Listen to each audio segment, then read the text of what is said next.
গলার ভিতর থেকে একটা কাটা বের করলাম এই যন্ত্র দিয়ে। অনেক বড় কাটা ছিল, তো পুরোটাই বিঁধে ছিল। জাস্ট এক চুল পরিমাণ একটু দেখা গেছে, ওইটুক দেখেই এই যন্ত্রটা দিয়ে বের করে দিছি।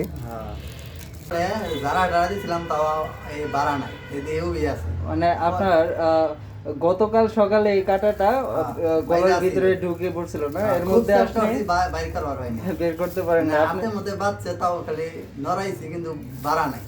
আচ্ছা, আর এলাকার মানুষজন বলছে যে আপনাকে ঝাড়ফুঁক দিতে, তাই না? মানে ঝাড়ফুঁকও কামও নাই, দুই হানে দিছি, দুই জায়গায় ঝাড়ফুঁক দিছেন। মানে চিন্তা করেন এখনো মানুষ কতটা ইয়ের মধ্যে আছে যে গলার ভিতরে কাটা ঢুকছেন আর উনি ঝাড়ফুঁক দিছে। ঝাড়ফুঁক দিলে কি গলার ভিতর থেকে কাটা বের হয়?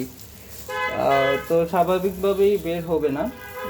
এরপরে উনি আমার কাছে আসে আজকে সকালে, ফোন দেওয়ার পরে আমি চেম্বারে আসতে বললাম। আগে দেখলাম, দেখার পরে দেখি খুব মানে ভালোভাবে দেখা যায় না, একদম চুল পরিমাণ একটু অংশ অনেক ভিতরে, তালুর ভিতরে একটু অংশ দেখা গেছে। তো ওইটুকু অংশ দেখেই আমি এই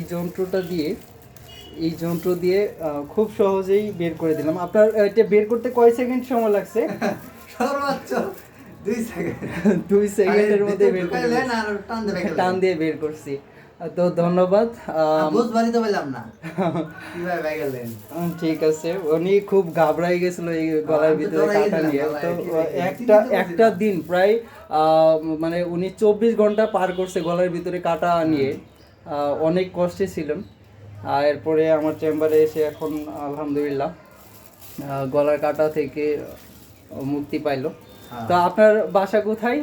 আমার বাসা আমার চেম্বারে খুব কাছেই, খুব বেশি একটা দূরে না, পাশেই। তো আমার কাছে শুনে আমি আসলাম, বলে ওই জায়গায় গেলে। জি, আমার কথা এর আগে শুনছেন? হ্যাঁ, এর আগে আমার কথা শুনছিলেন? হ্যাঁ, একটু শুনছিলাম। আচ্ছা আচ্ছা, ওইখানকার এলাকার মানুষজন কেমন চিকিৎসা সেবা পাচ্ছে?